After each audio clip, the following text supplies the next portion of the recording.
అందరికీ నమస్కారం అండి. స్టోరీ బుక్ ఛానల్కి స్వాగతం. ఈరోజు నేను మీకు వినిపించబోతున్న కథ గుండె కోత. తల్లిదండ్రులు పిల్లల కోసం ఏమైనా చేయగలుగుతారు, తమ జీవితాలను కూడా త్యాగం చేసేస్తారు. ఒక తండ్రి పిల్లల భవిష్యత్తు కోసం ఎండలో మాడిపోతే, ఒక తల్లి పిల్లల కడుపు నింపడం కోసం స్టవ్ దగ్గర కాలిపోతూ ఉంటుంది. తండ్రి కాళ్ళు కాలుతూ ఒళ్ళంతా నొప్పులతో ఉన్నా రోజంతా కష్టపడుతూనే ఉంటాడు. తల్లి కూడా చేతులు కట్టైనా వేళ్లు కాలినా అవేవి పట్టించుకోకుండా పిల్లల కోసమే భోజనం తయారు చేస్తుంది. ఇంత కష్టపడి పిల్లల్ని పెద్ద చేస్తే ఆ పిల్లలు తల్లిదండ్రుల్ని భారంగా భావించి ఒక వయసు వచ్చిన తర్వాత ఎందుకు పనికిరాని వాళ్ళు అని వృద్ధాప్యంలో వాళ్ళని రోడ్డు మీదకి వదిలేస్తారు. చంద్రశేఖర్ గారి కథ కూడా దాదాపుగా అలాంటిదే.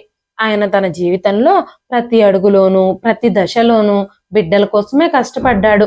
ఇప్పుడంతా బాగానే ఉంది. పిల్లలందరూ సెటిల్ అయ్యారు. చాలా సంవత్సరాలు అయిపోయింది. ఇక నేను నా సొంత దేశానికి రావాలి అని ఆయన ఆలోచిస్తూ ఉన్నారు. 22 సంవత్సరాల క్రితం ఆయన పిల్లల భవిష్యత్తు కోసం దుబాయ్లో ఉద్యోగం చేయడానికి వెళ్లారు.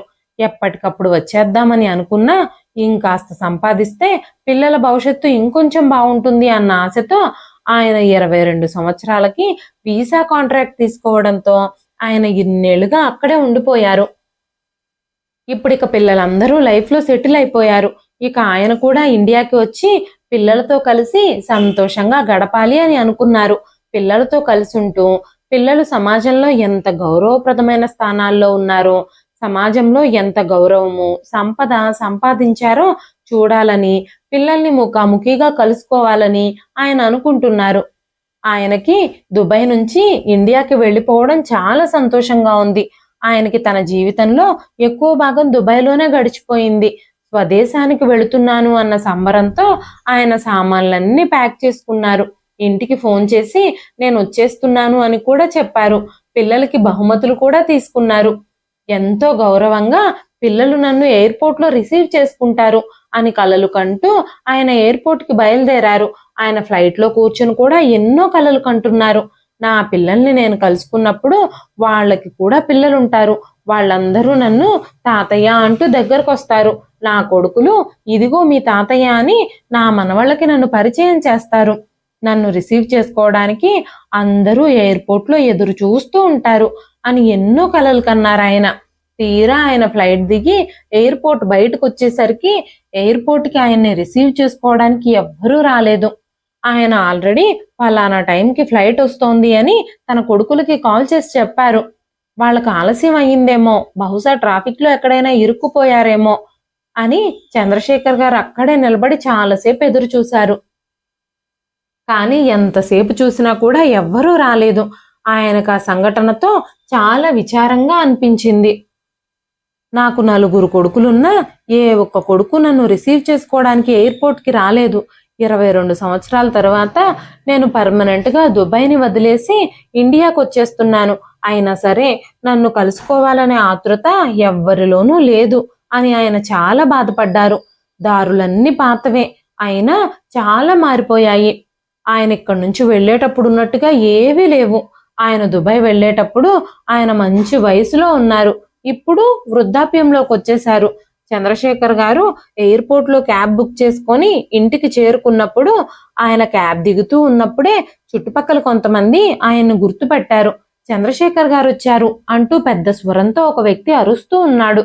వాళ్ళందరూ గబగబా చంద్రశేఖర్ గారి దగ్గరకు వచ్చారు. చంద్రశేఖర్ గారికి తన స్నేహితులందరినీ చూసి కళ్ళల్లో కన్నీళ్ళు వచ్చాయి. చాలా సంవత్సరాల తర్వాత ఆయన వాళ్ళని చూస్తున్నారు. వాళ్ళు చాలా మారిపోయారు. వాళ్ళది కూడా దాదాపుగా చంద్రశేఖర్ గారి వయసే, కానీ వాళ్ళల్లో వృద్ధాప్యపు ఛాయలు ఇంకా కనిపించడం లేదు. వాళ్ళు చాలా ఆరోగ్యంగా ఉన్నారు. కానీ చంద్రశేఖర్ గారి శరీరం మాత్రం ఆరోగ్యంగా కనిపించడం లేదు. ఎముకలు మాత్రమే కనిపిస్తున్నాయి ఆయన శరీరంలో. ఇన్నేళ్లు కష్టపడి పనిచేయడం వల్ల, పగలు రాత్రి పిల్లల కోసం త్యాగం చేయడం వల్ల, తన దేశానికి ఇంటికి దూరంగా ఉండడం వల్ల బహుశా నేను ఇలా అయిపోయి ఉంటాను అని ఆయన తనలో తానే అనుకున్నారు. చుట్టుపక్కల స్నేహితులతో మాట్లాడిన తర్వాత ఆయన ఇంటి లోపలికి వెళ్ళి చాలా దూరం ప్రయాణం చేసిన అలసటతో ఉండడంతో కాసేపు విశ్రాంతి తీసుకోవాలి అని అనుకున్నారు. వెంటనే ఆయన తన స్నేహితులతో, నేను మిమ్మల్ని మళ్ళీ కలుస్తాను, మనం మళ్ళీ మాట్లాడుకుందాం, చాలా సంవత్సరాల తర్వాత వచ్చాను కదా, మనం ఖచ్చితంగా ఒకరోజు కలుద్దాము, నేను ముందు నా కుటుంబాన్ని కలుసుకోవాలి అని చెప్పి చంద్రశేఖర్ గారు తన ఇంటి తలుపు దగ్గరికి చేరుకున్నారు. ఆ ఇంటిని ఆయన జాగ్రత్తగా చూసినప్పుడు చాలా సంవత్సరాల తర్వాత కూడా ఆ ఇల్లు ఆయన వదిలి వెళ్ళేటప్పుడు ఎలా ఉందో ఇప్పుడు అలాగే ఉంది. ఆయన చాలా ఆశ్చర్యపోయారు. ఈ ఇంట్లో ఏదీ మారలేదు. మనుషులకి ఎలా అయితే వృద్ధాప్యం వస్తుందో ఆ ఇంటికి కూడా వృద్ధాప్యం వచ్చినట్టు మొహం ముడుచుకుపోయినట్టుగా కనిపిస్తుంది. చుట్టుపక్కల వాళ్ళ ఇళ్ళన్నీ కొత్త కొత్త రంగులతో మెరిసిపోతున్నాయి. కానీ నా పిల్లలు నా ఇంటిని ఇలాగే ఉంచేశారు ఎందుకు? నేను నెల నెల వీళ్ళకి డబ్బులు పంపిస్తూనే ఉన్నాను కదా, కానీ నా కొడుకులు ఆ డబ్బులతో ఈ ఇంటికి ఒక్క పని కూడా చేయించలేదు అని అనుకుంటూ ఆయన తలుపు దగ్గరే నిలబడి తలుపును తడుతూ, నా కొడుకులు ఇప్పుడు తలుపు తీసి ఇన్నేళ్ల తర్వాత నన్ను చూసి నన్ను కౌగిలించుకుంటారు, నేను ఆనందంతో కన్నీళ్లు పెట్టుకుంటాను అని ఊహించుకుంటూ ఉన్నారు. ఆయన చేతిలో ఉన్న వస్తువులన్నీ కింద పెట్టారు, తలుపు తడుతూనే ఉన్నారు. బాబు రవి, రామ్, ఏం చేస్తున్నారు లోపల? తలుపు తీయండి, నన్ను లోపలికి రానివ్వండి, నేను ఆల్రెడీ ఇంటికి వచ్చేసాను అని ఆయన బయట నుంచి అరుస్తూనే ఉన్నారు. తండ్రి అరుపులు ఏ కొడుకుకి వినిపించడం లేదు. కాసేపటి తర్వాత ఆయన తలుపుని నెట్టినప్పుడు తలుపు తెరిచే ఉంది. తలుపు తెరిచే ఉందని గమనించి తన వస్తువులతో సహా ఇంట్లోకి వచ్చారు ఆయన. నిశ్శబ్దంగా ఆ ఇంటి ప్రతి గోడని చూస్తూ ఉన్నారు ఆయన. ఇంట్లోకి ప్రవేశించినప్పుడు ఆయన చూస్తూ ఉన్నప్పుడు ఆ ఇంట్లో ఏదీ మారలేదు అని ఆయనకు అర్థమైంది. ప్రతి వస్తువు, ప్రతి గోడ ఆయన ఇంటిని విడిచిపెట్టి వెళ్ళేటప్పుడు ఎలా ఉండేదో అలాగే ఉన్నాయి. ఆయన అలా ఇంటి లోపలే చూస్తూ ఉండగానే ఆయన పెద్ద కొడుకు రవి బయటకు వచ్చాడు. చంద్రశేఖర్ గారే స్వయంగా ముందుకు వెళ్ళి తన కొడుకుని కౌగిలించుకున్నారు. కానీ రవి మొహంలో తండ్రిని చూసిన ఆనందము, మెరుపు ఏమీ కనిపించలేదు ఆయనకి.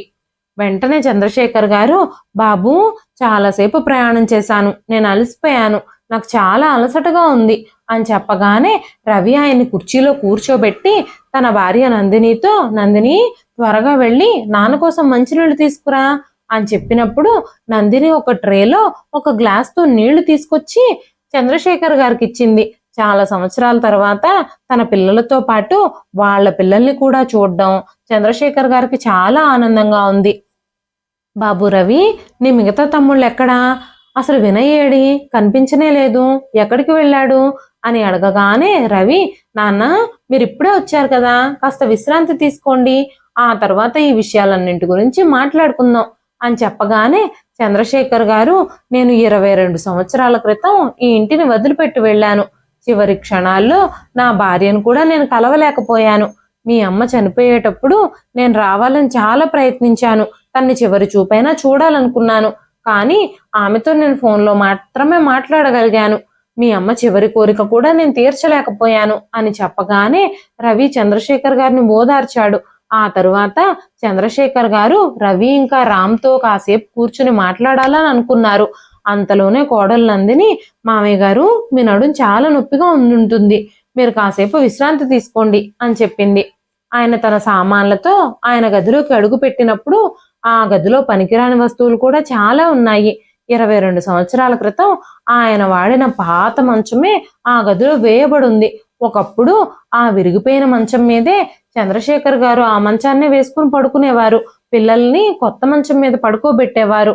అప్పుడు ఆయనకి చాలా ప్రశాంతంగా ఉండేది. పిల్లలు ఎలాంటి ఇబ్బంది లేకుండా పడుకున్నారు అని ఆయన సంతృప్తి చెందేవారు. కానీ ఇప్పుడు ఇన్నేళ్ల తర్వాత కూడా ఆయన అదే విరిగిపోయిన మంచం మీద పడుకోవాల్సి వచ్చింది. రవి పిల్లలు, రామ్ పిల్లలు చంద్రశేఖర్ గారిని చూసి ఎవరు అన్నట్టుగా ఆశ్చర్యంగా చూస్తూనే ఉండిపోయారు. తమ తల్లిదండ్రులు ఈయన మీ తాతయ్య అని చెప్పినప్పుడు ఆ పిల్లలు అర్థం చేసుకున్నారు. రామ్ కూతురు చాలా అందంగా ఉంది, అచ్చం తన భార్య విజయలక్ష్మి గారిలాగానే అనిపించింది ఆయనకి. ఆ పాపని చూడగానే చంద్రశేఖర్ గారి కళ్ళు అనుకోకుండానే తేమగా అయ్యాయి. మనవళ్ళని, మనవరాళ్ళని దగ్గరకు తీసుకొని కౌగిలించుకొని వాళ్ళని ప్రేమించడం మొదలు పెట్టారు ఆయన. కానీ ఆయన కొడుకులు, కోడళ్ళ కళ్ళు మాత్రం ఆయన తెచ్చిన బ్యాగుల మీదే ఉన్నాయి. అందులో ఏదో నిధుందుంటుందని వాళ్ళు ఆలోచిస్తూ ఉన్నారు. ఆ గది నుంచి బయటకు వెళ్ళి కూడా తమలో తామే మాట్లాడుకుంటున్నారు. ఆ మాటలు చంద్రశేఖర్ గారికి చిన్నగా వినబడుతూనే ఉన్నాయి. కోడళ్ళిద్దరూ, మీ నాన్న పెద్ద బ్యాగ్ తీసుకొచ్చారు, అందులో ఎన్ని డబ్బులు తెచ్చారో, ఎన్ని నగలు తెచ్చారో, కాబట్టి మీరిద్దరూ ఆయన్ని గౌరవించండి, ఆయన దగ్గర నుంచి ఆ నిధుల్ని ఎలాగైనా రాబట్టండి అని చెప్పినప్పుడు కొడుకులిద్దరూ తండ్రి దగ్గరకు వచ్చి తండ్రి పాదాలు పట్టుకుని ఆశీర్వాదాలు తీసుకున్నారు. అంతలోనే పెద్ద కోడలు నందిని అక్కడికి వచ్చి, మామయ్య గారు, నేను మీకోసం భోజనం తయారు చేస్తున్నాను, మీరు ఏం తినాలనుకుంటున్నారు? నేను భోజనంలోకి అన్నం పప్పు వండుతాను అని కోడలు చెప్పింది. ఆయన దుబాయ్లో ఎన్నో ఏళ్ల నుంచి పని చేస్తూ ఉన్నాడు. అక్కడ ఎండిపోయిన రొట్టెలు మాత్రమే తింటున్నాడు. అప్పుడప్పుడు అన్నం పప్పు కూడా తిన్నాడు. అతిథులు మన ఇంటికి వచ్చినప్పుడు వాళ్ళకి మనం ఎన్ని మర్యాదలు చేస్తాము, వాళ్ళకి రకరకాల వంటకాలు చేసి తినిపిస్తాము. కానీ చంద్రశేఖర్ గారు 22 ఏళ్ల తర్వాత ఆయన సొంత ఇంటికి వచ్చినప్పుడు ఆయన గదిలో ఒక విరిగిపోయిన మంచం వేశారు. కొడుకులు కోడళ్ళు భోజనంలోకి కూడా అన్నము పప్పే పెట్టారు. చంద్రశేఖర్ గారు కొడుకుల కోసం ఎంతగానో కష్టపడ్డారు. దుబాయ్లో మండుటెండల్లో కన్స్ట్రక్షన్ బిల్డింగ్స్ దగ్గర సిమెంట్ మోశారు, ఇటుకలు మోశారు. ఏ పని చేస్తే ఎక్కువ డబ్బులు వస్తాయో ఆ పనులన్నీ చేశారు. ఆయన అంత కష్టపడి కూడా పిల్లలకు ప్రపంచంలో ఉన్న ఆనందాలన్నింటినీ ఇవ్వాలి అని అనుకున్నారు. ఆయన కొడుకులు బాగా చదువుకుని స్కూల్ చదువులు పూర్తి చేసి కాలేజీలకు వెళ్ళాలి అని ఆయన చాలా ఆశపడ్డారు.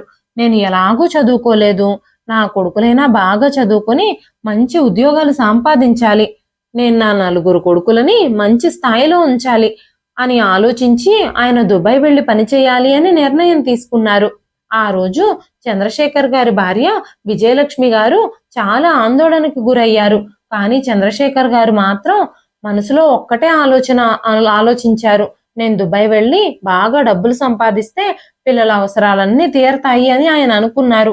అదే సమయంలో విజయలక్ష్మి గారు చంద్రశేఖర్ గారి చేతులు పట్టుకొని, పచ్చడి మెతుకులైనా పర్వాలేదు, అందరం కలిసే తిందాం, కలో గంజో అందరం కలిసే పంచుకుందాం, కష్ట సుఖాలన్నీ మనం కలిసే అనుభవిద్దాం, మీరు వెళ్ళిపోయి అక్కడ అష్టకష్టాలు పడుతూ ఉంటే మేము ఇక్కడ ప్రశాంతంగా మీరు పంపించిన డబ్బులతో జల్సాలు చేసుకుంటామని మీరు ఎలా అనుకున్నారు అని చెప్పినప్పుడు చంద్రశేఖర్ గారు ఆ విషయానికి అస్సలు ఒప్పుకోలేదు.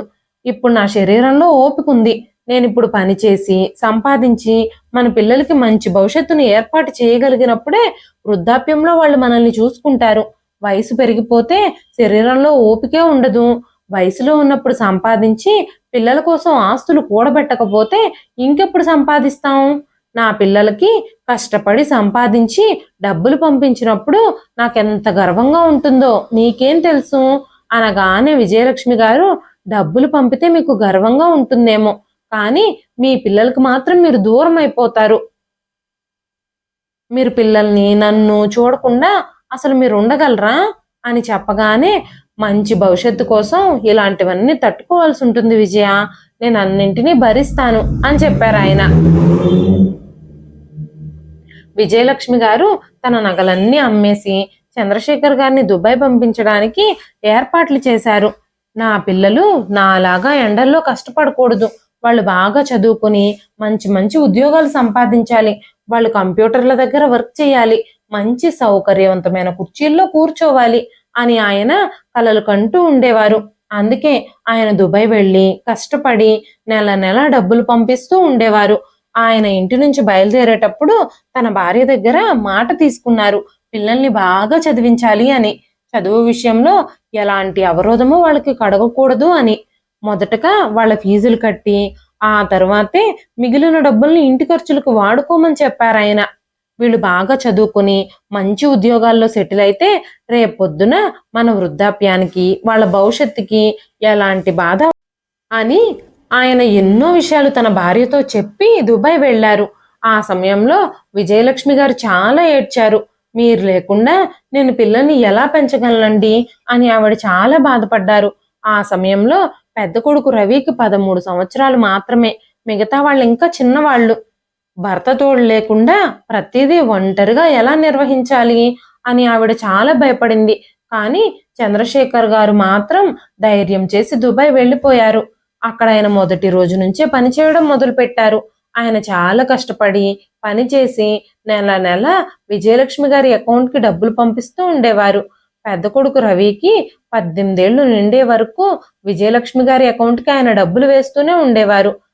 రవికి 18 ఏళ్ళు నిండిన తర్వాత పెద్ద కొడుకు రవి తనకి బ్యాంకులో అకౌంట్ తీసుకుని ఆ అకౌంట్లోనే తండ్రితో డబ్బులు వేయించుకోవడం మొదలుపెట్టాడు.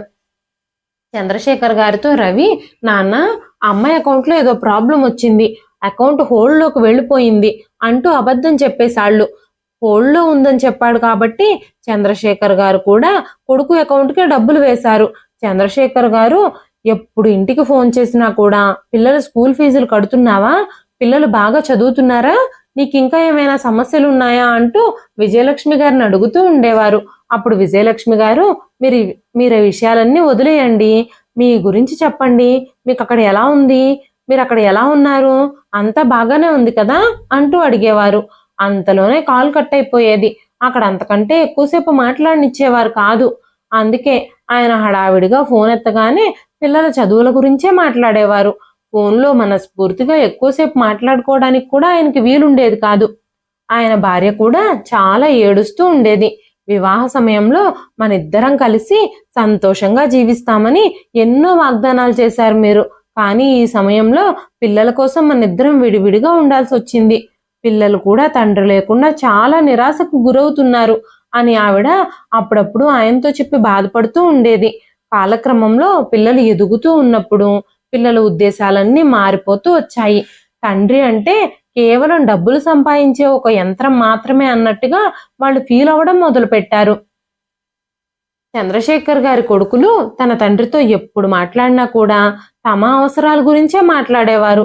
దుబాయ్లో బ్యాగులు బాగుంటాయి, బట్టలు బాగుంటాయి, షూస్ బాగుంటాయి, మా కోసం వాటిని పంపించమని చెబుతూ ఉండేవారు. కనీసం తండ్రిని ఎలా ఉన్నామని కూడా అడిగేవారు కాదు వాళ్ళు. కానీ విజయలక్ష్మి గారు మాత్రం, పిల్లలు అలాగే చెప్తారండి, మీరు వాటి గురించి ఏమీ ఆలోచించకండి, మీ ఆరోగ్యం జాగ్రత్తగా చూసుకోండి అని చెప్పేవారు ఆవిడ. రవి తల్లి అకౌంట్ హోల్డ్ అయిందని తండ్రితో తన అకౌంట్లో డబ్బులు వేయించుకోవడం మొదలుపెట్టాడు.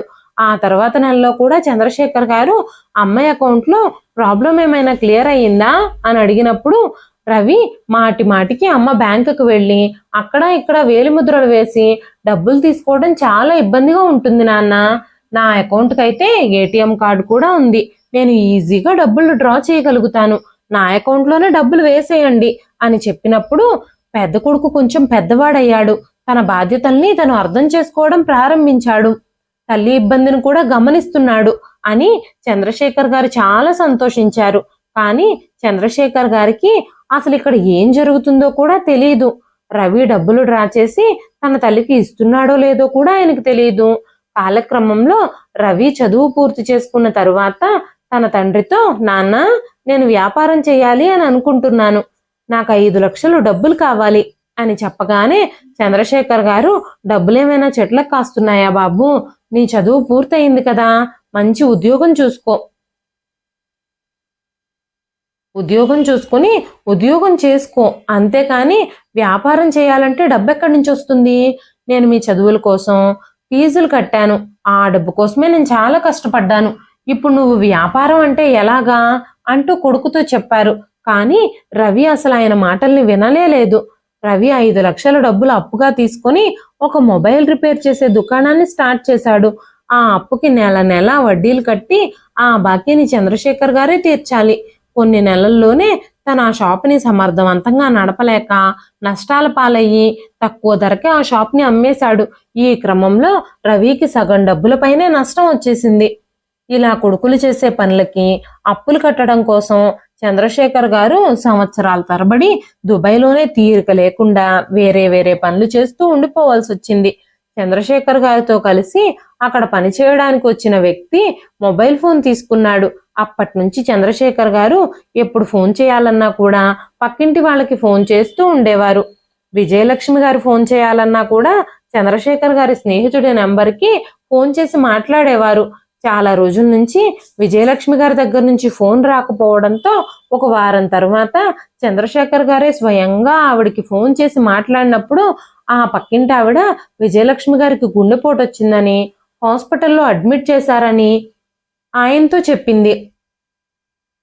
అప్పుడు చంద్రశేఖర్ గారు అక్కడి నుంచి రావడానికి చాలా ప్రయత్నాలు చేశారు.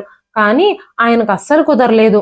22 సంవత్సరాలు మీ వీసాలో అగ్రిమెంట్ ఉంది, 22 సంవత్సరాల వరకు మీరు ఈ దేశం వదిలి వెళ్ళలేరు అని చంద్రశేఖర్ గారి యజమాని ఆయనని ఇండియాకి పంపించలేదు. నా భార్య అనారోగ్యంతో ఉంది, హాస్పిటల్లో ఉంది, ఒక్క వారం రోజులు సెలవులు ఇవ్వమని ఆయన యజమాని ఎంతగానో బతిమలాడాడు. కానీ ఆ యజమాని దానికి అస్సలు ఒప్పుకోలేదు. తన భార్యని చివరి చూపు చూసుకునే అదృష్టం కూడా ఆయనకి దక్కలేదు. విజయలక్ష్మి గారు చనిపోయారు. ఫోన్లోనే కొడుకులతో మాట్లాడుతూ వాళ్ళకి ధైర్యం చెప్పడానికి ప్రయత్నించేవారు చంద్రశేఖర్ గారు. వాళ్ళని చదువుల మీద దృష్టి పెట్టమని చెప్పేవారు. కొడుకులు మాత్రం ఇంకా ఇంకా డబ్బులు కావాలని ఆయన్ని పీడిస్తూనే ఉండేవారు. కొన్ని రోజుల తర్వాత పెద్ద కొడుకు రవి, నాన్న, నేనిప్పుడు పెళ్లి చేసుకొని మన ఇంటికి కోడల్ని తీసుకొస్తే ఈ ఇల్లంతా సరిగ్గా నడుస్తుంది, ఆ పైన నేను కూడా వ్యాపారం చేస్తాను, డబ్బులు పంపించమని అడిగాడు. బాబు రవి, నేను ఎన్నిసార్లని నీకు డబ్బులు పంపించగలను? నువ్వు పెళ్లి చేసుకొని ఏదైనా ఉద్యోగం చూసుకొని నీ ఇంటిని నువ్వు నడిపించుకో, నీ ఖర్చులు కూడా భరించాలంటే నాకెలా కుదురుతుంది అని చెప్పినప్పుడు రవి కోపంగా ఫోన్ పెట్టేసేశాడు. ఆ తర్వాత ఒక పెళ్లి సంబంధం కుదిరిందని, ఉద్యోగం కూడా దొరికిందని, పెళ్లి చేసుకోవడానికి డబ్బులు పంపమని తండ్రితో చెప్పినప్పుడు చంద్రశేఖర్ గారు కొంత డబ్బుని రవి అకౌంట్లో జమ చేశారు. రవి భార్య నందిని పెళ్లి చేసుకుని ఆ ఇంట్లో అడుగుపెట్టిన తర్వాత మీ తమ్ముళ్ళకి నేనెందుకు సేవలు చేయాలి? ఈ ఇంట్లో వంట పని, ఇంటి పని, అన్ని పనులు నేనే చేస్తున్నాను. వీళ్ళందరికీ పని మనుషులా సేవలు చేయడానికే నేను ఈ ఇంటికి వచ్చానా? నేను మీ భార్యని, వీళ్ళందరికీ సేవలు చేసే పని మనిషిని కాదు. నేను మీకు మాత్రమే పనులు చేస్తాను అంటూ చెప్పింది తను. ఆ తర్వాత కొన్ని రోజులకే రామ్ కూడా చంద్రశేఖర్ గారికి ఫోన్ చేసి, నాన్న, నేను కూడా పెళ్లి చేసుకోవాలి అని అనుకుంటున్నాను. ఈ ఇంటి పరిస్థితులు అసలు ఏమీ బాగోలేదు. అన్నయ్య భార్య అస్సలు ఈ ఇంటిని ఏమీ పట్టించుకోవడం లేదు. తను మమ్మల్ని భారంగా ఫీల్ అవుతుంది. అందుకే నేను పెళ్లి చేసుకోవాలని అనుకుంటున్నాను అని చెప్పాడు. అసలు చంద్రశేఖర్ గారికి ఏం చెప్పాలో కూడా అర్థం కాలేదు. ఆయన అక్కడి నుంచి బయలుదేరి రాలేని పరిస్థితి. అసలు ఇక్కడ ఏం జరుగుతుందో తెలియని పరిస్థితి. నెల నెల కొడుకుల చదువుల కోసం, వాళ్ళ ఇబ్బందుల కోసం డబ్బు పంపించడం తప్ప ఆయన ఏమీ చెయ్యలేని పరిస్థితుల్లో ఉన్నాడు. ఆ ఇంటి వ్యవహారాలు ఏది ఎలా జరుగుతుందో చూసుకోవడానికి ఇప్పుడు విజయలక్ష్మి గారు కూడా లేరు. ఆయన అక్కడే ఉండి అసలు ఇంట్లో ఏం జరుగుతుందో అని కంగారు పడసాగారు. కొన్ని రోజుల తర్వాత రామ్ కూడా తెలిసిన వాళ్ళల్లో ఒక అమ్మాయిని చూసి పెళ్లి చేసుకున్నాడు. సౌమ్య పేరుకు తగ్గట్టుగా సౌమ్యంగా ఉండే అమ్మాయి ఏమీ కాదు. నందినితో మాటకు మాట అని ఎప్పుడూ గొడవ పడుతూనే ఉండేది. తోటి కోడళ్ళిద్దరూ దాదాపుగా కొట్టుకున్నట్టుగానే ఉండేవాళ్ళు. ఆ ఇంట్లో అసలు ప్రశాంతమైన వాతావరణమే లేదు. ఆ తర్వాత మూడో కొడుకు రాహుల్ కూడా ఒక అమ్మాయిని పెళ్లి చేసుకుని ఆ ఇంటికి ఇల్లరికం వెళ్ళిపోయి అక్కడే ఉండిపోయాడు. ఇక నాలుగో కొడుకు వినయ్ చదువుకుంటూనే ఉన్నాడు. కానీ ఇప్పుడు చంద్రశేఖర్ గారి ఇంటికి వచ్చేసరికి వినయ్ ఇంట్లో లేడు. వినయ్ కోసమే చంద్రశేఖర్ గారు వినయ్ ఎక్కడికి వెళ్ళాడు అని తన పెద్ద కొడుకులు ఇద్దరిని అడిగినప్పుడు వాళ్ళిద్దరూ మాట దాటేశారు తప్ప వినయ్ ఆచూకీ చెప్పలేదు. 22 సంవత్సరాల తర్వాత ఎంతో సంతోషంగా కొడుకులతో గడపొచ్చు అని, మనవళ్లతో మనవరాళ్లతో ఆడుకోవచ్చని, ఇన్నేళ్లుగా తను కోల్పోయిన క్షణాలన్నింటినీ తిరిగి పొందొచ్చని చంద్రశేఖర్ గారు ఎంతో ఆశగా ఇండియాలో అడుగుపెట్టారు. కానీ ఆ రోజు ఆయనకి బాధాకరంగానే గడిచిపోయింది. ఆ తర్వాత 2-3 రోజుల వరకు చంద్రశేఖర్ గారు ఆ బాధతో అసలు బయటకే రాలేదు. 3 రోజుల తర్వాత చంద్రశేఖర్ గారు బయటకొచ్చి వసారాలో కూర్చున్నప్పుడు చంద్రశేఖర్ గారి స్నేహితుడు రఘురామ్ గారు పక్కింట్లో నుంచి ఆయన్ని చూసి, శేఖర్, నిన్ను చూసి చాలా ఏళ్ళయింది. ఎప్పుడో 20 ఏళ్ల క్రితం దుబాయ్కి వెళ్ళిపోయావు, మళ్ళీ ఇప్పుడు వచ్చావు. నేను నీతో చాలా విషయాలు మాట్లాడాలి. 3 రోజుల నుంచి నువ్వు ఎప్పుడు బయటకు వస్తావా అని నేను ఎదురు చూస్తూ ఉన్నాను. మనం అలా బయటకు వెళదాంరా. బయటకు వెళ్ళి కాసేపు వాకింగ్ చేసుకొని హోటల్లో ఏమైనా తినేసి వద్దాం. నీతో కాస్త టైం స్పెండ్ చేసినట్టు కూడా అవుతుంది అంటూ రఘురామ్ గారు చంద్రశేఖర్ గారిని తీసుకుని బయటకు వెళ్లారు. చంద్రశేఖర్ గారు రఘురామ్ గారు పక్కపక్క ఇళ్లలోనే ఉండేవారు. అంతేకాకుండా చిన్నప్పటి నుంచి వాళ్ళిద్దరూ ప్రాణ స్నేహితులు. చంద్రశేఖర్ గారు రఘురామ్ గారు చాలా విషయాలు మాట్లాడుకుంటూ కాసేపు వాకింగ్ చేసి ఆ తర్వాత హోటల్కి వెళ్ళి కూర్చున్నారు. రఘురామ్ గారు కాసేపు మౌనంగా ఉన్నారు. ఆ తర్వాత ఆయన చంద్రశేఖర్ గారితో మాట్లాడుతూ, శేఖర్, నేను నీతో చాలా విషయాలు మాట్లాడాలి అని అనుకుంటున్నాను.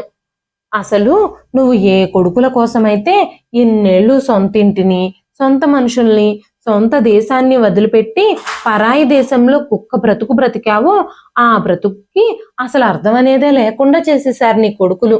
నీ కొడుకులు ముగ్గురు అస్సలు మంచివాళ్ళు కాదు. నీ 4 కొడుకులలో వినయ్యే కాస్త మంచివాడు. మిగతా ముగ్గురు రాక్షసుల కంటే తక్కువేమీ కాదు. నీ పెద్ద కొడుకు రవి నువ్వు పంపించిన డబ్బులన్నీ తన అకౌంట్లో వేయించుకొని తన ఇష్టాలకి ఖర్చు పెడుతూ ఉండేవాడు. ఈ వ్యాపారం చేస్తాను, ఆ వ్యాపారం చేస్తాను అంటూ అందిన చోటల్లా అప్పులు తీసుకొని నీ భార్య విజయని కూడా ఇబ్బంది పెడుతూ ఉండేవాడు. నీ రెండో కొడుకు రామ్ ఆ పేరుకి పూర్తిగా విరుద్ధం. ఇష్టం వచ్చినట్టుగా అమ్మాయిలతో తిరుగుతూ ఉండేవాడు. అమ్మాయిల్ని ఏడిపిస్తూ టీజ్ చేస్తూ ఉండేవాడు. తన ప్రవర్తనతో తన తల్లి కూడా చాలా కలత చెందుతూ ఉండేది. ఇక మూడో కొడుకు రాహుల్ గురించి చెప్పాల్సిన అవసరమే లేదు. అసలు ఇల్లు, కుటుంబం అనే విషయాలు కూడా మర్చిపోయి తన ఇష్టానికి తిరుగుతూ ఉండేవాడు. డబ్బులుంటే బెట్టింగ్లాడడం, డబ్బులు లేని రోజు ఫ్రెండ్స్ ఎవరైనా పార్టీ ఇస్తే తాగేసి ఏ చెట్టు కిందో పడుకోవడం, ఇదే వాడి దినచర్య. వీళ్ళందరితో నీ భార్య నలిగిపోతూ ఉండేది. నీ కొడుకుల కారణంగానే తను చనిపోయింది. ఎన్నోసార్లు ఫోన్లో నీతో కొడుకుల ప్రవర్తన గురించి చెప్పాలి అని అనుకుంది. కానీ అంత దూరంలో ఉన్న నువ్వు ఈ విషయాల గురించి తెలుసుకుని బాధపడతావేమోనని చెప్పకుండానే ఆగిపోయింది. నీ భార్య గుండెపోటుతో చనిపోలేదు, నీ కొడుకుల వల్లే చనిపోయింది. ఈ విషయాలన్నీ తెలిసి కూడా ఏం చేయలేక నోరు మూసుకుని ఉండాల్సి వచ్చింది. ఆ రోజు మీ ఇంట్లో పెద్ద గొడవే జరిగింది. ఆ రోజు సాయంత్రం నువ్వు ఫోన్ చేసినప్పుడు ఈ విషయాలన్నీ నీతో చెప్పడానికి తను ప్రయత్నిస్తూ ఉన్నప్పుడు రవి, రామ్ ఇంకా రాహుల్ తనని నీతో మాట్లాడనివ్వకుండా తన నోరు మూసేసి ఇబ్బంది పెట్టారు. తనని ఇష్టం వచ్చినట్టుగా తిట్టారు. రవి అయితే కన్న తల్లి అని కూడా చూడకుండా తన మీద చెయ్యెత్తాడు. తనని చంపదెబ్బ కూడా కొట్టాడు. ఆ బాధతోనే తను ఆ తర్వాత 2-3 రోజుల్లోనే చనిపోయింది. ఆ తర్వాత నీ కొడుకులు ముగ్గురు పెళ్లిళ్ళు చేసుకున్నారు. వినయ్ మాత్రం తన చదువు మీద శ్రద్ధ పెట్టాడు. నువ్వు పంపించే డబ్బులలో తనకొచ్చే వాటా డబ్బులు కాలేజీ ఫీజుల కోసం మాత్రమే వాడేవాడు. తను చాలా కష్టపడి చదువుకున్నాడు. ఇంట్లో గొడవలు, అన్నయ్యల మధ్య, వదినల మధ్య గొడవలు జరుగుతూ ఉండడంతో ఆ అరుపులతో, కేకలతో విసిగిపోయిన తను ఇక్కడ తన చదువుకు చాలా ఇబ్బందిగా ఉండడంతో హాస్టల్కి వెళ్ళిపోయాడు. వినయ్ ఎక్కడున్నాడో నాకు కూడా అంత బాగా తెలియదు. తను హాస్టల్కి వెళ్ళిపోయిన తర్వాత ఈ ఇంటి వైపు ఒక్కసారి కూడా రాలేదు. ఈ విషయాలేవి ఇన్నేళ్లుగా నీకు తెలియవు. ఇప్పటికైనా ఈ విషయాలన్నీ నీకు చెప్పాలని నాకు అనిపించింది. ఎందుకంటే నువ్వు దుబాయ్ నుంచి వచ్చేటప్పుడు ఏమైనా డబ్బులు, నగలు తెచ్చుంటే అవైనా నీ వృద్ధాప్యం కొరకు దాచిపెట్టుకుంటావని ఈ మాటలన్నీ నీతో చెబుతున్నాను. లేదంటే నువ్వు కూడా నీ కొడుకుల్ని గుడ్డిగా నమ్మి ఉన్నదంతా ఊడ్చిపెట్టి నడి రోడ్డు మీద పడాల్సి వస్తుంది అని చెప్పారు రఘురామ్ గారు. రఘురామ్ గారు చెప్పిన విషయాలన్నీ విన్న తర్వాత చంద్రశేఖర్ గారికి చాలా బాధగా అనిపించింది. ఏ కొడుకుల భవిష్యత్తు అయితే బాగుండాలని తను ఎన్ని త్యాగాలు చేశాడో, ఇన్నేళ్లు ఒక బానిస బ్రతుకు బ్రతికాడో అలాంటి కొడుకులే తనకి ఈ రోజు గుండె కోతను మిగిలిచ్చారు. ఆ రోజంతా చంద్రశేఖర్ గారు ఈ విషయాల గురించి ఆలోచించుకుంటూ ఉన్నారు. ఆయన వచ్చి 1 వారం కూడా గడవక ముందే కొడుకులు ఆయన ఏం తెచ్చాడు, ఎన్ని డబ్బులు తెచ్చాడు అవన్నీ పంచుకుందాం అన్న ఆలోచనల్లో పడ్డారు. కొడుకులు ముగ్గురు ప్లాన్ చేసుకొని డబ్బులు అవసరం ఉన్నాయని తండ్రి దగ్గరకు వచ్చారు. అప్పుడు చంద్రశేఖర్ గారు, నేను దుబాయ్ నుంచి ఎలాంటి డబ్బులు తీసుకురాలేదు. నేను సంపాదించిన ప్రతి రూపాయిని నెల నెల మీకే పంపించేశాను. మీరు ఇక్కడ చేసిన అప్పులు కట్టడానికే నా సంపాదన సరిపోయింది. నేను పనిచేసిన చోటే నా టికెట్కి కూడా డబ్బులిచ్చి నన్ను ఇండియాకి పంపించారు. నిజం మాట్లాడాలంటే నా దగ్గర అక్కడి నుంచి ఇండియాకి రావడానికి టికెట్ కొనుక్కోవడానికి కూడా డబ్బులు లేవు అని ఆయన చెప్పినప్పుడు కొడుకులు ముగ్గురు ఒకరి మొహాలొకళ్ళు చూసుకున్నారు. తండ్రి ద్వారా ఇప్పుడు కొన్ని డబ్బులైనా వస్తాయి, హాయిగా జల్సాలు చేసుకోవచ్చు అని ఎంతో సంబరపడిపోయిన వాళ్ళకి వాళ్ళ ఆశ అడియాసే అయ్యింది. ఇంక కొడుకులు ముగ్గురు బాగా ఆలోచించి వృద్ధాప్యంలో ఆయన బాధ్యత తీసుకోవడం కంటే తెలివి తక్కువ పని ఇంకొకటి ఉండదని ఒక నిర్ణయానికి వచ్చారు. కొడుకులు ముగ్గురు చంద్రశేఖర్ గారితో 1 రూపాయి కూడా సంపాదించి కొడుకుల కోసం తీసుకురాని నిన్ను వృద్ధాప్యంలో మేం చూసుకోవాలా అంటూ గొడవ పెట్టుకున్నారు. చంద్రశేఖర్ గారికి ఆ ఇంట్లో ఒక్క క్షణం కూడా ఉండాలని అనిపించలేదు. ఏ పిల్లల కోసమైతే 22 సంవత్సరాలు రెక్కలు ముక్కలు చేసుకుంటూ తనది కాని బ్రతుకు బ్రతికారో ఈ రోజు అదే పిల్లలు తనని భారంగా ఫీల్ అవుతున్నారు. ఈ వయసులో ఆయన మళ్ళీ తన కడుపు నింపుకోవడం కోసం రెక్కలు ముక్కలు చేసుకోవాల్సి వచ్చేలా ఉంది. ఆయన మెల్లగా ఆ ఇంటి నుంచి బయటకు నడిచారు. కొంచెం దూరంలో ఉన్న పార్కులో ఒక బెంచి మీద కూర్చున్నారు. ఆయన కళ్ళల్లోంచి కన్నీళ్లు కారుతూ ఉన్నాయి. ఆయన గతమంతా కళ్ళ ముందు కనిపిస్తూ ఉంటే ఆయనకి దుఃఖం ఆగడం లేదు. అదే సమయంలో తన తండ్రి దుబాయ్ నుంచి ఇంటికి తిరిగొచ్చాడు అని తెలుసుకున్న వినయ్ తన తండ్రిని కలవడానికి చాలా సంబరంగా వాళ్ళ ఇంటి వైపుకి వచ్చాడు. చంద్రశేఖర్ గారు పార్క్లోనే ఏడుస్తూ కనిపించగానే ఆయన నిస్సహాయ స్థితిని చూసి వినయ్కి గుండె పగిలినంత పనైంది. గబగబా తండ్రి దగ్గరకు వెళ్ళి తండ్రిని కౌగిలించుకున్నాడు. చంద్రశేఖర్ గారు కూడా ఎన్నో ఏళ్ల తర్వాత తన కొడుకు నుంచి అలాంటి ప్రేమ దక్కినందుకు చాలా సంబరపడిపోయారు. ఆయన ఇండియాకు వచ్చిన దగ్గర నుంచి ఈ 4-5 రోజుల్లో జరిగిన విషయాలన్నీ కొడుకుతో పంచుకున్నారు. అప్పుడు వినయ్ ఏడుస్తూ, నాన్న నన్ను క్షమించండి, అమ్మ చనిపోయినప్పుడు నేనేమీ చెయ్యలేకపోయాను. అమ్మని అన్నయ్యలే చంపేశారు. అప్పుడు నేను చిన్నవాణ్ణి, నేను అడ్డుపడి ఆపలేకపోయాను. అమ్మకి అండగా నిలబడలేకపోయాను. నన్ను క్షమించండి నాన్న. కానీ ఇప్పుడు మాత్రం నేను మిమ్మల్ని జాగ్రత్తగా చూసుకుంటాను. నా కోసం నాకు 7 ఏళ్ల వయసున్నప్పుడు మీరు దుబాయ్ వెళ్ళిపోయారు. మీ కష్టానికి ప్రతిఫలంగానే ఈ రోజు నేను బాగా చదివి క్యాంపస్ ఇంటర్వ్యూలో ఉద్యోగం సంపాదించాను. ఉద్యోగం చేసే చోట కష్టపడి పనిచేసి ప్రమోషన్ కూడా తెచ్చుకున్నాను. అంతేకాకుండా మా కంపెనీ ఎండి ఒక్కగానొక్క కూతురైన మృదులని నా హార్డ్ వర్క్ ఇంకా మంచితనము చూసి ఆయన నాకిచ్చి పెళ్లి చేశారు. ఇప్పుడు నాకు జీవితంలో అన్నీ ఉన్నాయి. ఇదంతా మీరు పెట్టిన భిక్షే నాన్న. రా నాన్న, మనం మన ఇంటికి వెళదాం అని చెప్పి చంద్రశేఖర్ గారిని కారులో ఎక్కించుకుని వినయ్ తనుంటున్న బంగ్లాకి తీసుకెళ్లాడు. వినయ్ భార్య మృదుల కూడా చాలా మంచి అమ్మాయి. చంద్రశేఖర్ గారిని చాలా ఆదరంగా పలకరించింది. చంద్రశేఖర్ గారికి అన్ని వసతులతో కూడిన ఒక గది ఇచ్చారు. రకరకాల వంటకాలతో ఆయనకి భోజనం పెట్టారు. చంద్రశేఖర్ గారు తృప్తిగా భోజనం చేసి తన గదిలో విశ్రాంతి తీసుకున్నారు. ఎన్నో బాధలు వేదనలు అనుభవించిన తర్వాత ఆయన మనసుకి ఈ రోజు కొంచెం స్వాంతన లభించింది. వినయ్కి ఒక కొడుకు కూడా ఉన్నాడు. ఆ కొడుకుకి 2 ఏళ్లు. వినయ్ వాళ్ళ కొడుకు ముద్దు ముద్దుగా చంద్రశేఖర్ గారిని తాత అని పిలుస్తుంటే ఆయనకి చాలా సంబరంగా అనిపించింది. చంద్రశేఖర్ గారు తన మనవణ్ణి తీసుకుని పార్క్లో ఆడించడానికి వెళుతూ ఉండేవారు. ఆయన సాయంత్రం వాకింగ్ కూడా వెళ్ళేవారు. చంద్రశేఖర్ గారు ఆ బిల్డింగ్ లో నుంచి బయటికి రావడంతో లోపలికి వెళ్ళడం ఆయన కొడుకు రవి చూశాడు. అంత పెద్ద బంగ్లాలోంచి ఆయన బయటికి రావడంతో దుబాయ్ నుంచి చాలా డబ్బులు తెచ్చి ఈ బిల్డింగ్ కొని ఆయన అందులో ఉంటున్నారేమో, కావాలని ఆ రోజు తమకి డబ్బులు ఇవ్వలేదేమోనని అనుకుని తండ్రి దగ్గర డబ్బులు కాజేయాలన్న ప్లాన్తో రవి, రామ్ ఇంకా రాహుల్ ముగ్గురు ఆ బంగ్లా దగ్గరకు వచ్చారు. డబ్బు విషయంలో తండ్రితో గొడవలు పడ్డం మొదలు పెట్టారు. ఆ తర్వాత చాలాసేపటికి ఆ బంగ్లాకి వినయ్ యజమాని అని తెలుసుకొని ఒక్కసారిగా ఆశ్చర్యపోయారు. వినయ్ అంత గొప్ప స్థితిలో ఉండడం చూసి ముగ్గురు నోరెళ్ళబెట్టారు.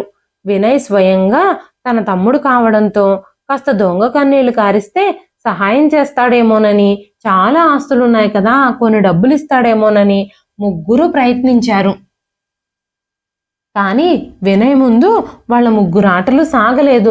కన్నతల్లి చావుని స్వయంగా కళ్ళ ముందు చూసిన వినయ్ తన అన్నయ్యల మాటల్ని అస్సలు నమ్మలేదు. మీ దొంగ మాటలు, దొంగ కన్నీళ్లు నమ్మడానికి ఇక్కడ ఎవరూ సిద్ధంగా లేరు. మీరు మర్యాదగా ఇక్కడి నుంచి వెళ్ళిపోండి. మనల్ని కని పెంచిన కన్నతల్లి ప్రాణాలనే చేతులారా తీసేశారు మీరు. మన కోసం కష్టపడిన నాన్నని ఇన్నేళ్ల తర్వాత కనీసం చూసుకొని కూడా చూసుకోకుండా మీరు రోడ్డు పాలు చేసేశారు.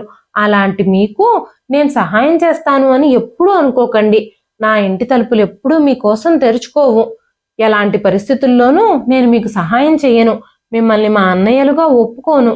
నాన్నగారి కష్టార్జితమైన ఇంట్లో ఉంటూ ఆయన్ని బయటకు గెంటేసిన మీకు ఎలాగైనా బుద్ధి చెప్తాను. మీరు వెంటనే ఆ ఇంటిని ఖాళీ చేసేసి మీ దారులు మీరు వెతుక్కోండి. ఆ ఇంటిని నాన్నగారు ఒక ఆశ్రమానికి విరాళంగా ఇవ్వాలి అని అనుకుంటున్నారు. అని చెప్పినప్పుడు ముగ్గురు కొడుకులు కంగు తిన్నారు. చంద్రశేఖర్ గారు కూడా తన నిర్ణయాన్ని దృఢంగా చెప్పారు. ఆ ఇంటిని ఒక వృద్ధాశ్రమానికి విరాళంగా ఇచ్చి తన కొడుకు వినయ్తోనే మిగిలిన జీవితాన్ని గడపాలని ఆయన నిర్ణయించుకున్నారు. వినయ్ తన భార్య చాలా సోషల్ యాక్టివిటీస్తో ఇన్వాల్వ్ అయి ఉన్నారు. నెల నెల ఆశ్రమాలకు వెళ్ళి ఆశ్రమంలో ఉన్న వృద్ధులకి భోజనము, బట్టలు, దుప్పట్లు లాంటివి పంచొస్తూ ఉండేవారు. అంతేకాకుండా అలాంటి ఆశ్రమాలకి విరాళాలు కూడా ఇస్తూ ఉండేవారు. చంద్రశేఖర్ గారికి కూడా కొడుకు అలాంటి ప్రవర్తనకి చాలా మంచిగా అనిపించింది. వాళ్లతో పాటు అలాంటి సామాజిక కార్యక్రమాల్లో ఇన్వాల్వ్ అవ్వడం చంద్రశేఖర్ గారికి కూడా సంతోషంగా అనిపించింది. చంద్రశేఖర్ గారు ఇప్పుడు తన చిన్న కొడుకు, కోడలు, మనవడితో సంతోషంగా తన జీవితాన్ని గడుపుతున్నారు. ఇన్ని రోజులు తండ్రి రక్తం తాగిన ముగ్గురు కొడుకులు ఈ రోజు గంజిరేళ్లకు కూడా గతి లేక రోడ్ల మీద తిరుగుతూ ఉన్నారు.